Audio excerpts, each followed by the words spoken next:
Shit, it's going to the wrong microphone here.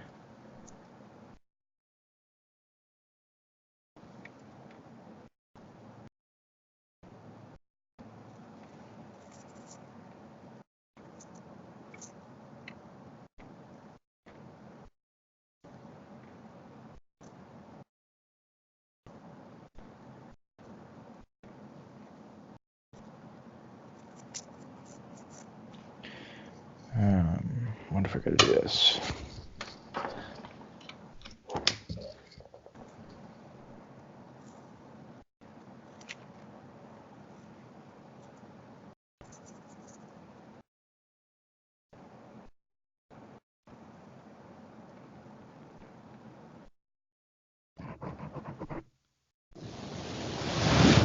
Hey, we got it. Okay.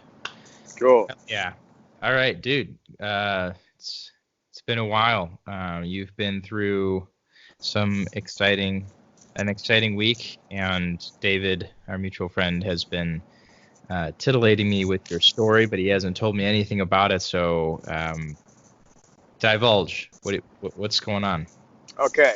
So I'll take you back to last Friday before I left on this thing called Men's Encounter. I was extremely depressed, having these anxiety attacks, which is not normal for me. Just having all these troubling thoughts, like destructive type of thinking. I was feeling condemned and like completely abandoning my religion, my faith altogether. So you can see how conflicting that is to not believe in a God that's gonna send you to hell. Yep. But I mean, you know what I mean? And I was right there. But I had so many different racing thoughts coming at me, and just anger. I like totally hulked out on my kids, and like my daughter, I lost it because she needed to get packed and she wasn't doing what she's supposed to do. So I was like screaming at her, and my son was like behind me, and I look behind me and just look at him, and he just looks at me with like terror in his eyes and just starts crying, like he was afraid of me, which was really, it was just crazy. I was thinking, you know, I don't know, man. So I had this anger, anxiety. It was crazy. I felt like I was having a mental breakdown. Like I do not understand. And I knew I was supposed to go to this men's encounter, and I have not wanted to go, but my wife was kind of forcing me into it. Paid my way. One of my buddies invited me, one of my Christian buddies from a long time ago. I reached out to him and told him I was losing my faith, and I don't know if I believe in any of this theology, and I don't know, I explained like what we talked about last time, how I've gone from this place to that place, and I just don't even know. I just want to know God. I want to know him, not all this crap about him, if he's even there or whatever. And he was like, that's a great place to be. Come to this thing called Men's Encounter. So this was months and months ago, and finally the time came, and the marriage counselor that I'm going to with my wife, I wasn't even planning on going anymore because, I really wasn't believing. And I thought, oh, this is going to be some like 3-day church service that I'm going to hate because I don't even like going to church anymore. And I was really at the point where I'm kind of done with all of this. So I wasn't going to go, but we brought it up to this counselor, and the counselor's like, you have to go to this thing, because he had been to it himself. And so my wife, and I was being terrible to my wife, totally sucked into my own head, ignoring my family, just on social media, just looking at debates, and I was just so stuck in my own head that like I was just tuning out the world, and I didn't care anymore. Like at that period of time, it's like I wouldn't care if my wife left me. I wouldn't care if everyone died in an accident or something. I'm telling you, my heart was so stony at that point. I was starting not to care about anything.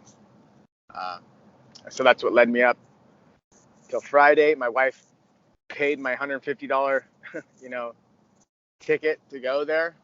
And I have a really good friend that's staying with me because his marriage is falling apart, and he's living with me. And he said that I invited him to go with me, and so he was there too to kind of help spur me along, or else I would not have gone. Like, I was just like, this is stupid. I don't want to go. Then Friday happened, and I was just losing my mind for some reason, man. And I'm just like, okay, fine. I'm stuck going to this thing. God, if you're there, type of deal. Like, I actually didn't even really say that, but in my mind, I'm like, okay, I'm going to do this thing. And if I feel nothing, if nothing happens, and it is just some empty exercise, like how I've been feeling when I go to church these last couple months, especially when it's just a bunch of make-believe garbage that I can see right through, and theological nonsense with no power and no whatever, I'm done. I said, so it was my time to say, okay, I tried and I'm done. That's where my heart was at. Even to take my first step on the bus, I got there and I showed up and I looked at all these guys who were there, and I'm just like, dude, I don't want to hang out with any of these people. They look like a bunch of idiots. And no one was like really like kind. They were just like, I'm like, what a bunch of assholes. And I felt like everyone was like staring at me or something. And I'm just like, well, F you, buddy, But I had my buddy Josh there, so that he was feeling as awkward as I am. Like, if he wasn't there, I don't know. I probably just would have started running, dude, and just left for the weekend and not said anything. And I'm just judging the hell out of all of these guys, and I'm just like, oh gosh, dude, there's a bunch of like these little church guys that are gonna just go up there and we're gonna sing Kumbaya, and it's gonna, oh gosh, it was just making me ill, bro. But I'm just like, fine, dude, I'm here. Let's just go for it. My buddy's like, no, we're gonna do this. So I'm like, all right. So we're on the bus, and it's all weird. A bunch of dudes I don't even know.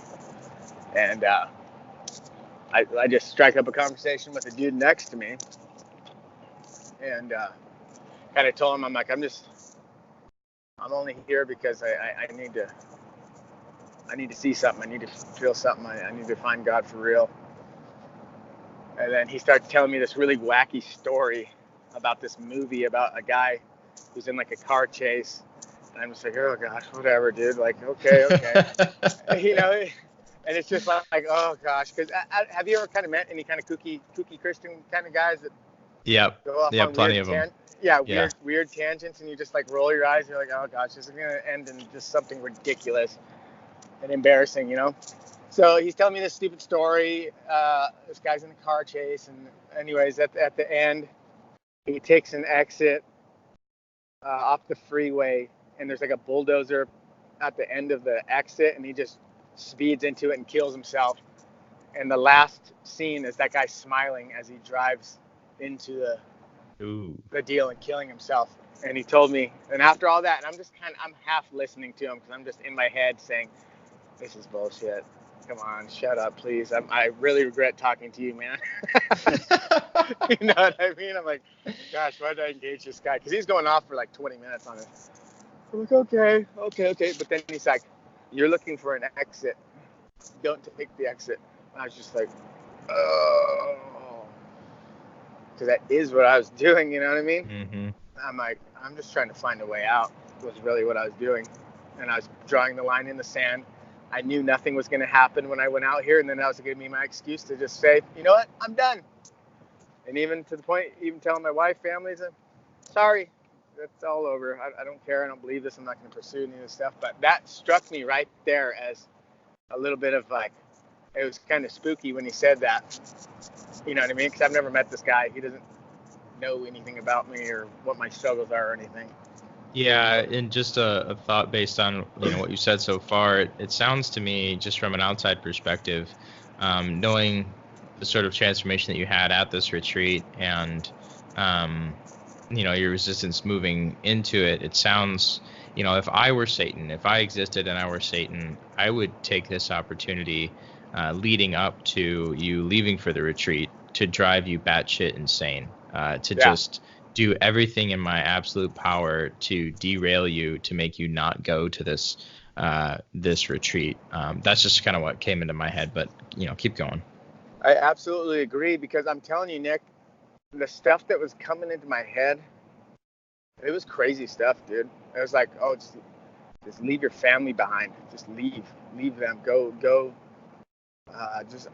Just crazy stuff like that. And oh, you're going to hell. Oh, there's no God. Oh, this is. You don't understand. Like, I probably could have went and checked in somewhere. Like, I could have been suicidal. I mean, I wasn't, but I mean, I could have done something crazy. Like, and I was just sitting there with my head spinning. I had to call David and just be like, dude. And he calmed me down. And I was just like, he's like, you're about to fuck your life up really bad right now. You need to knock this off. Just stop, stop what you're even thinking. Just cut it off right there. I'm just like, oh. And that did kind of help me. But but that right there, that little thing where that guy said, it like kind of gave me a little prick in my heart. Just, ooh, ow, oh. I'm just like, ah. I'm like, okay, you got something's happening, but it's like, okay, it's some weird story that could be coincidental, whatever. Like maybe that guy tells that story to everybody. You know what I mean? That he meets. He's like, oh, there's a story about this guy driving a car. You know what I mean? There's kind of wacky people out there, and I've dealt with a lot of them and going to different churches and stuff like that. But that kind of got my attention. And then some other dude stands up. He's one of the staff guys. And he just starts getting on the microphone and he's like, I can't, because they don't tell you anything that's going to happen. It's a secret. They're like, I know you guys are wondering what you just got yourself into, because all the staff members, they're just like, it's like, so what's going to go on out here or anything? They're just like, sorry, we're not telling you a thing. We're not telling you anything. I'm like, oh my gosh. You know what I mean? Like, what the hell's going on? And this guy gets up and he just starts spilling his guts on like this tragic story of his wife cheating on him and all of these things and all of his personal failures, and then he's just like really deep, like gut-wrenching honesty, of personal failings and just this hurt that he was carrying because someone that he loved totally screwed him, and then at the end of his talk, he's like something about, but he's set free from that hurt and all that stuff. And then he's like, you will have a personal face-to-face encounter with Jesus on this trip. And I was like, oh, I'd better. You know what I mean? I will accept nothing less, because my heart, it's a showdown, dude. I'm like, this is it, Yeah, half that's hope, the half best hope, kind. yeah, half hoping, nothing will happen. Then I'll be justified and I can go my merry little way and whatever. But he said that and he promised it, and I'm just like, okay.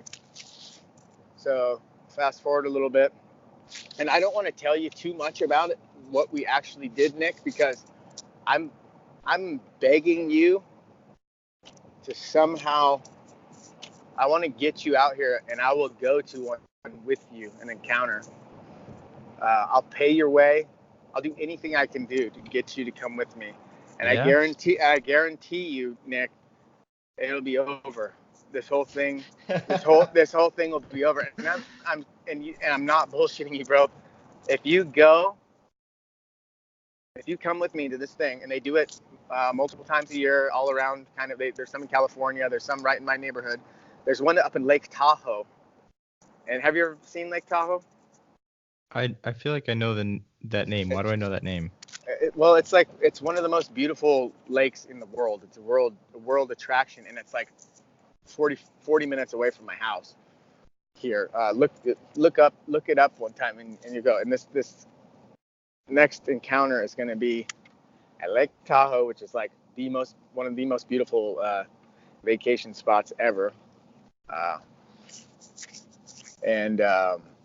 Yeah, dude, and I want you to come. I want to get you over here, because I'm telling you, and just on your journey, like, it could be the same thing for you. Like, if you come and you give it all you got and say, okay, I will play along with this with everything I got. I think that it'll be over, brother. Either you'll know for sure, or you'll know it's not for sure.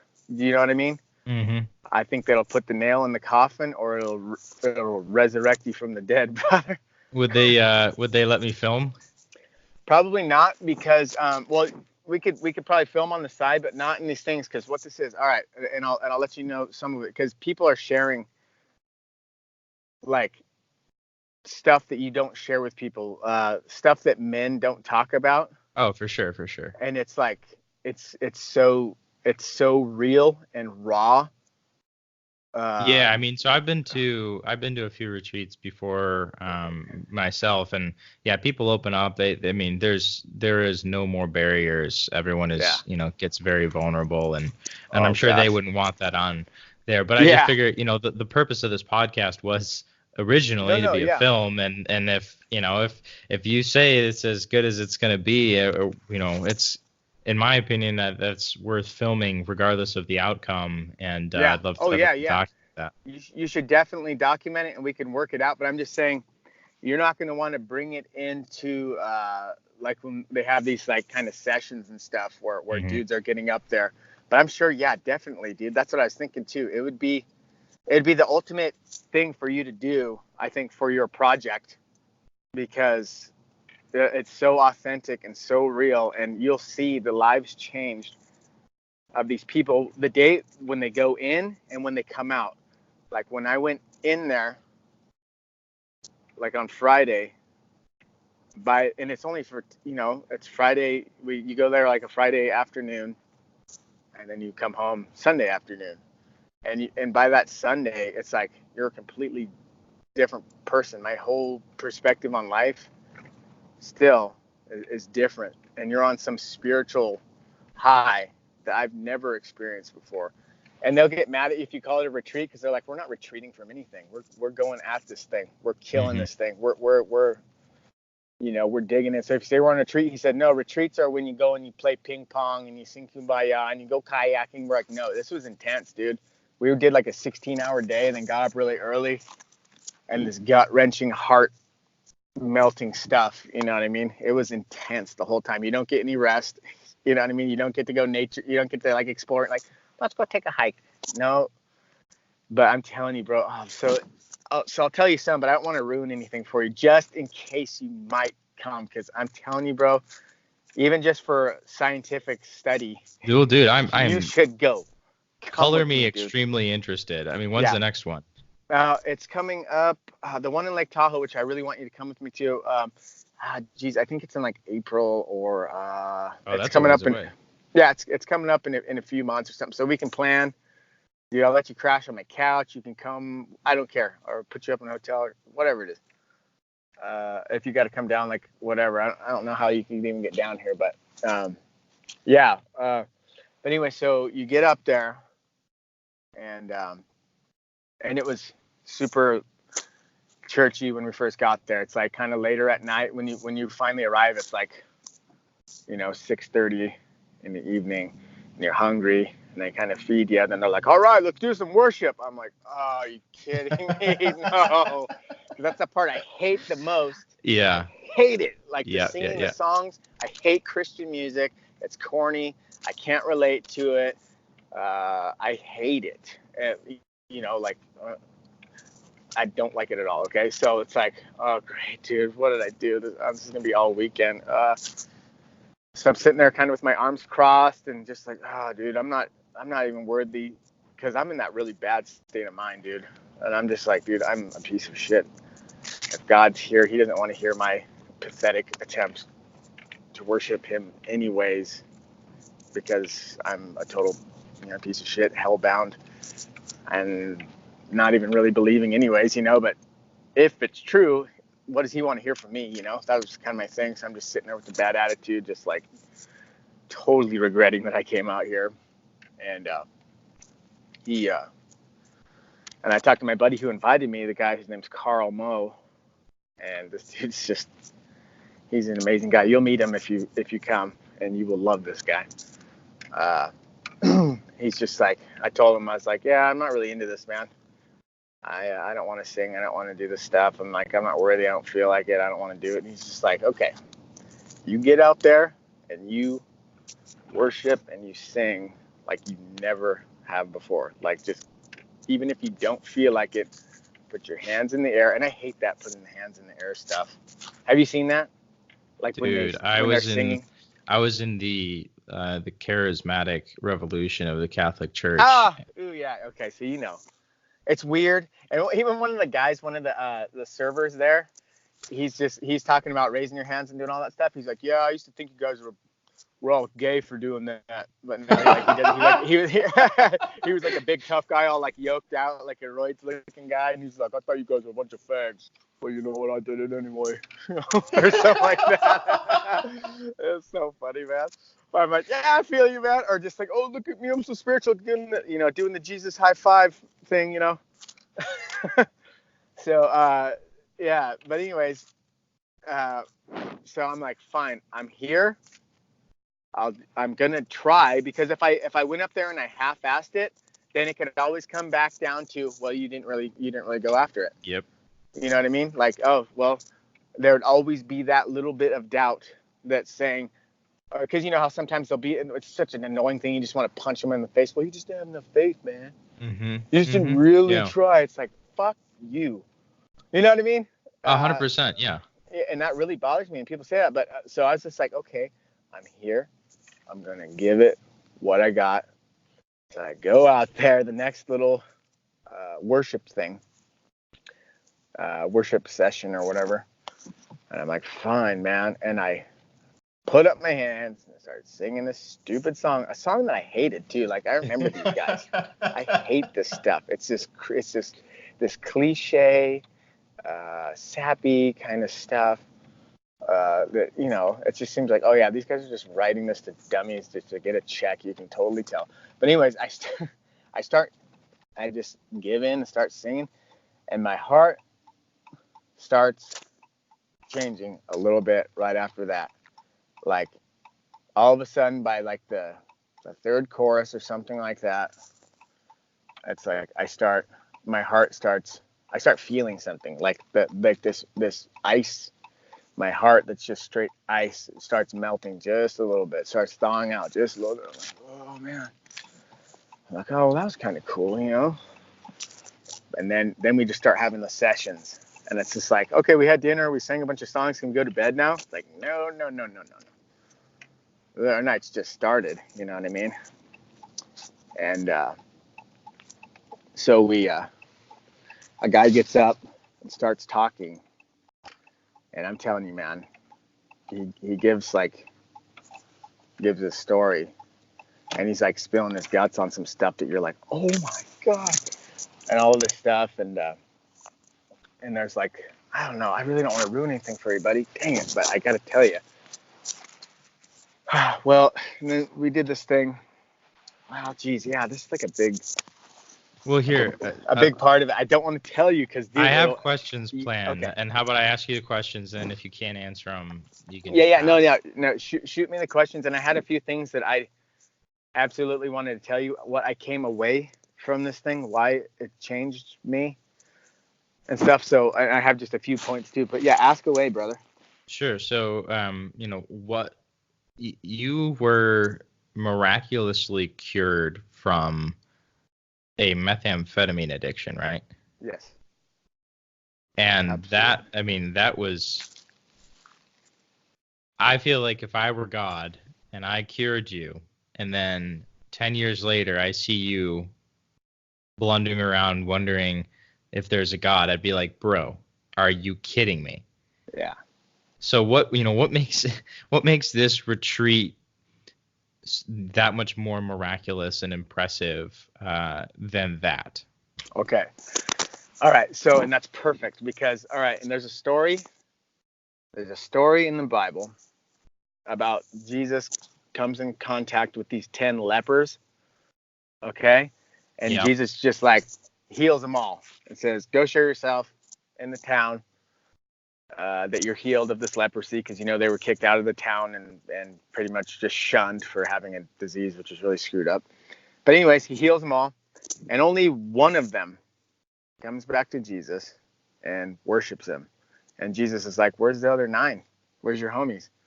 So they got healed, and they just ran off to go do their own business. You know what I mean? So I think a lot of people get healed and set free, and it's actually God who's doing it, but it doesn't change their heart in that way. And I don't think, I know I had that experience, but I never had that real desperation for him that came out this weekend, uh, or last weekend. So I think what the difference was, okay, so I had that experience, right? And so I thought, okay, so now I'm a Christian now. So now I'm like, so what's a Christian do? I'm gonna go do some Christian things, Christian activities, like read my Bible, I pray, I go to church. I try not to cuss, I try not to whatever. I stop looking at porn. I do, and the checklist. This is what a Christian does, right? So basically, it's like I joined the Christian club and started doing Christian things, but inside my heart hadn't really changed. And that's why I always felt bad. I always felt condemned. I always felt despair because I couldn't. I'm like, I'm supposed to be a Christian, but I'm still yelling at my kids. I'm still a Christian, but I get angry at work. I'm still struggling with cussing. I'm still struggling with this. And I just had no victory over anything like that. I mean, I wasn't a drug addict anymore, and I was telling the truth instead of being a liar like I was. And a thief, I wouldn't steal, but it's like stuff I'd be like, oh, I don't want to do that because I'll go to hell or something. It wasn't because I don't know, that it was just like an external thing. And then I started really studying the Bible and then jumping to all those different theological camps and finding, how, as I shared with you before, all these different holes in it. And all my relationship with God and my whole thing of Christianity was all in my head. It was this theological construct versus that one, and it's all in my head. Like, all you have to do is believe X, Y, and Z, and you're a Christian. If you're a Christian, then you got to do X, Y, and Z and follow these rules and do all this crap. And it was emptiness, and I always felt there was something missing. I'm like, there's something wrong with me. I'd look around at these people, the hand raisers, all these guys, and I'm just like, well, what the hell's wrong with me? I don't feel anything. I've always felt like that. So then I got into the theological camps that are just more philosophical, like the Calvinists and those guys, because they're just all about philosophy and doctrine, and reading these big, heady guys with these large, boring, dry, horrible books. But it's like a, but it's like a stripe of like, honor. Like, oh, I read the systematic theology. I read Calvin's Institutes. It's like I tried reading that crap. It was, oh gosh, it was so boring and horrible. But it's like, oh. You go over to their house and it's like, look at my bookshelf. I've read all these leather-bound books. You know what I mean? It's like, oh man, I tried. I bought the books. I have them, so that counts for something, right? When you come over, you see them all piled up. But no, so it was a head thing. And looking back now, I realized that was the difference. Like, when I went to this encounter, and after we had a few sessions, which I don't want to share with you what they are, but that drew out of me my utter need for God and my desperation for Him to answer me and to show me something. Because I freaked out, brother. I freaked out up there. I was screaming. I was crying like stupid cry, like ugly face cry. Like, Oh yeah. I was freaking out. I was So did God I was answer pound you? I I mean, yeah you went there to. yeah, I was pounding on the ground, screaming, help me, help me, help me, help me. I'm gonna start crying right now. I'm going into work. I gotta cry right now. But yeah, He did. He answered me. He showed up, you know and I was at that point of just straight desperation. Like, where are you? And I was not willing to fake it. I was not willing to just accept some stupid thing like what I've been given in all these different churches. Like, oh no, it's just something in your head. It's something imaginal. It's something you believe. It's like, oh, just go back to the truths that you know in your head. No, I needed something real, something I could hold on to. And and and and what happened was, He took me out of my head. I felt it. I was changed. I was instantly changed in everything.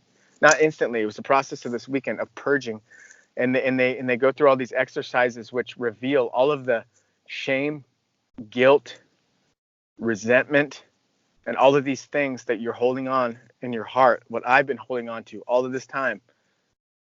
that I've been holding on to all this guilt, all this shame, all of this. I've been carrying this huge burden on my back, and that's why I'm miserable. And I've been in my head and just stuck in my head, and that's the worst place that you want to be, is stuck in your head, like how I think you are, dude. Like we're just thinking and analyzing and picking things apart, and we can't rest. There's no rest in it. And then you find a little bit of hope. You're like, oh, there's truth, there's truth. Then, oh, that's not truth, and you get let down. Then, oh, what's that over there? There's the truth. And then you get all excited, and you're like, oh yeah, but then you're off to the next thing and off to the next thing. It's restlessness, man.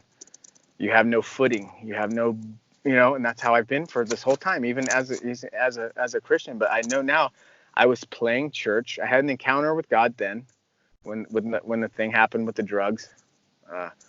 But I was just playing church ever since then, playing Christian, trying to play Christian, and you can't do it. That's phony. When I was at these retreats in high school or whatever, we would call it the Kairos High, because the retreat was called Kairos. And, we would get these kids who, they were the cool kids in class, and the jocks and the sluts and the popular kids and whatever. And, I was never remotely cool enough to be included in any of these groups, but, everyone knew who they were. And then you would see them at these retreats, and they'd start, being like, oh, this is stupid, bro. I don't want to worship. This is dumb, and cracking jokes and everything. And then, day 2, they're raising their arms, they're falling over crying, they're passing out, they're vibrating, they're going to confession, they're having. Was it a Catholic thing? It was Catholic, huh? Yeah, it was Catholic. Yep. And gotcha. And then, they're changed, and about a week or 2 later, they were the exact same person. Yep. And it was disgusting. And so, how is what you've just experienced not some desperation induced emotional? Because here's the thing, like you're my brother, you're my friend. I want to be straight with you. Yeah. And if I ended this episode, the first things that I would say after we got off Skype would be, I'm not convinced this was just a desperation induced high. This is a cognitive bias break in Matthew's mind. He needs this. The alternative is absolute psychological annihilation. Like, help me out here. Why is this concrete and real? Okay, so, and that's just the thing, brother, is as all of these arguments and all of these things that we're trying to convince ourselves with, it's all foolishness, man. None of that stuff, because you can pick it apart, and there's all these arguments, but all those apologetic arguments and all of that stuff, it gets you nowhere. It only gets you in your head, brother. And how I know that it's different, man, and I know there's that high, because that high is already wearing off. I mean, and they said that up at the thing. They said you're gonna come down off of this hill, and life is gonna hit you. And only if, they say only a small percentage of you are going to make it, But for me, the experience is undeniable. That's why I want you just to come and check it out. And I know that like the Catholic youth group things, and I know I've been at a retreat, and they kind of, you cry. And this is not that. This is not a retreat. This is not, it's not that. It sounds like that, but trust me, buddy, it's not. I mean, we had a child molester and someone whose life was completely destroyed because he was molested by his father, and a guy who is basically turned out to be like a sociopathic murderer because his mother was kidnapped and raped, and so he vowed to murder people who violate women. You know what I mean? Those 3 guys in fellowship, loving each other, forgiving each other, praying for each other, hugging each other, true brothers. And that's the power of Jesus Christ. These people being healed from these deep wounds. And for me, it's like my whole perspective is different. It's not some high. I had to deal with I was high when I came down, bro. I'm not going to lie to you. But this peace that's in my mind now, it took me out of my brain. Okay, like now I'm experiencing life. I'm looking around. I have peace. Like there's peace. And I've never, like I said, I've never experienced peace in my entire life in my mind. My mind's always racing with these thoughts, and I'm sure you can relate. Head is always spinning with these things, and I've been taken out of it. Not like I'm just not thinking anymore, but it's like I have life now. I have my perspective has changed. I'm changed. My kids see it. My wife sees it. And I just know all my doubt, all my confusion, all of that stuff. I know where it comes from. It's because I was in my own head, picking everything apart, and that's the most dangerous place for me to be. And you know, I got baptized up there, like re-baptized, I guess, you know, and did all of that type of stuff. But I laid it all down, and how I know he was there. Like, yeah, you can walk away from it, Nick, and you can say it was an emotional thing. You could walk away and be justified in thinking that. But I'm telling you, and I promise you, as someone, I love you, dude. I know we don't know each other now. It might be weird here, but I do. You're my brother, and I care about you. And I'm not going to tell you some bullshit. I would have came if it was what you said, or it was fake. I'd be telling you the same thing, and I'd be high fiving you, say, "Yep, no God, let's go, whatever," you know. But So are you Catholic now? No, I don't care about any of that stuff. Interesting. That was one of my questions. Yeah, and David was, he's like, so which way are you leaning? You know, I don't care. It's like, Yeah. For me, if I start picking it apart like that, I'll be right back to where I was. Exactly. Well, I mean, that's the problem, and that's one of the things that I'm a little bit worried about for you is it's like, okay, so there is a God, and he has a son, and his name's Jesus, and here's the point, Nick. I got to tell you, because I got to go to work in a minute. But this is what broke me. This is what broke my heart, Nick. This is what I never really believed before, and this is why I was never truly set free, or I didn't really have, you know, the Spirit of God in me. And I always knew that I didn't. There was something wrong with me. That's because I didn't believe. Okay, yeah. So in my head, I always believe, yeah, there's a God, yeah, there's Jesus, there's all this stuff, and all that other crap, whatever, throw it out. But that this God, that he loves you, Nick, and that he is pursuing you. He's coming after you. He put me in your life, put other people in your life, and you'll look back after you see it, and it's things that you were totally blind to, but then after you come to know him, like, I can look back and I'm like, holy crap, this has been a setup the whole time. The counselor, my friend Carl, that I just happened to find at my time of desperation, that I'd lost track of this guy for years, and I found him on some weird, I didn't have his phone number. I'm telling you, the circumstances, it was a setup, bro.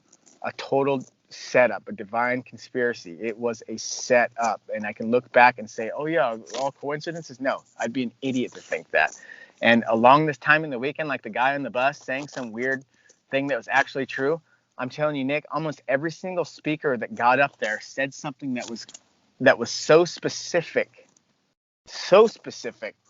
to what I was dealing with. And I know that we all have a lot in common, but I'm just telling you, it wasn't that. I've realized that, and I know confirmation bias, how you only look at the wins and discard all the misses. You know, like a lot of these guys with the prophecies and stuff, they're, oh, the prophecy is 100%, blah, blah, blah. But they don't count like the 100 times that it didn't hit, but they only count like the 2 hits, and they're like, see, it hits every time. You know what I'm saying? This was not that. It was creepy. It was weird. You know what I mean? And that's the point that breaks you, is like, this God, this thing out there, he actually loves you. He's actually coming after you. And he actually, you know, he will take away all of the guilt, all of the shame, all of the doubt, all of these things in your life that you hate, that you might not even know that you're hanging on to. But once you come to that point and you're on your face and you're just there and you're desperate for him, and it's just this love that's just so unexplainable, you know what I mean? And just love and joy and peace. All of these were just words to me before that. I'm like, yeah. But now I know what it is, and it's true. This God loves you, and he did send Jesus to this world because he loves us, and he's trying to reconcile the world to us. And all that other crap, all the doubts, but what this, but what that, and the Bible, all the weird inconsistency, all that, it's just bullshit, man. Don't even worry about it, because I kind of had this experience, or whatever, and so now it's like none of that stuff even matters. And I know like it never did. And people have been getting hung up on it for 2,000 years. And I think that these are just the guys, a lot of them, not all of them. And I ain't judging anybody. And the thing, I like love people now, man. Like in my mind, I'm so critical of everyone. Like how when we pulled up at the bus to get on the bus, I'm looking at everyone like, oh, that guy looks like a piece of shit. Oh, yeah, you think you're a tough guy, blah, blah. Like I'm always in my head like that, just judging people. Now I love them, man. I actually love my wife. I don't think I have really loved her my whole. It's just like we get together and it's like, oh yeah, I put up with them. I put up with my kids. At work, everything is different, Nick. Everything, and I mean, you don't get that because I've been to a Catholic retreat. You're like when we all cried and we gave each other letters and we did all that stuff. And yeah, of course. And I was smoking meth a week later. Yeah, big deal. And I've been to things like that. But I'm telling you, this is not that. I've experienced those things as well. But I'm just saying, God's love for me broke me. Never believed it. I've heard the cliche. I've heard all the sappy, stupid Christian songs talking about, oh, he loves us. But to actually know that, Nick, to just think for a moment, if you just realized that thing out there, he's looking at you and he accepts you and he's drawing you to himself to give you something so good and you know you do not deserve it. I know you weren't a crazy meth head and you weren't all this stuff, but it does not matter, you know. He's going to take all that away in the I don't know, man. I want it for you so bad. And just that peace in your mind. I know it's probably unimaginable because I think that you're like me. Like we're in our heads. We're stuck in our heads. But would you say that you found the shower?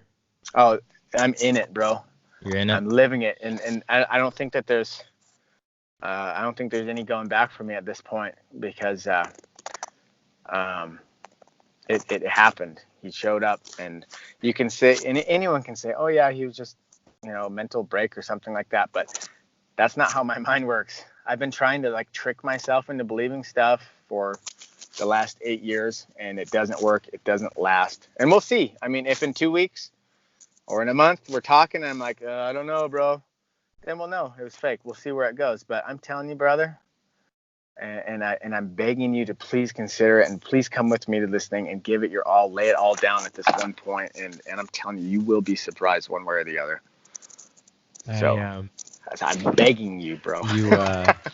You can't see, but I am crying too.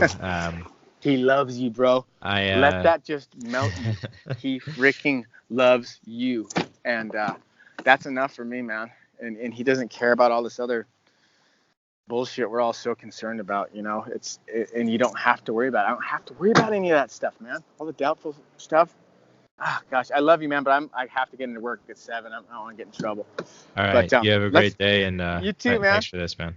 Oh, thank you, bro, and let's talk again. All righty. All right, off the record, on the record, whatever, bud. And we'll start making plans for the retreat. Or it's not a retreat. I stopped recording, and I'll text you about the retreat stuff because consider me there. All right, brother, and I'll send you the info. All right, bye, bud.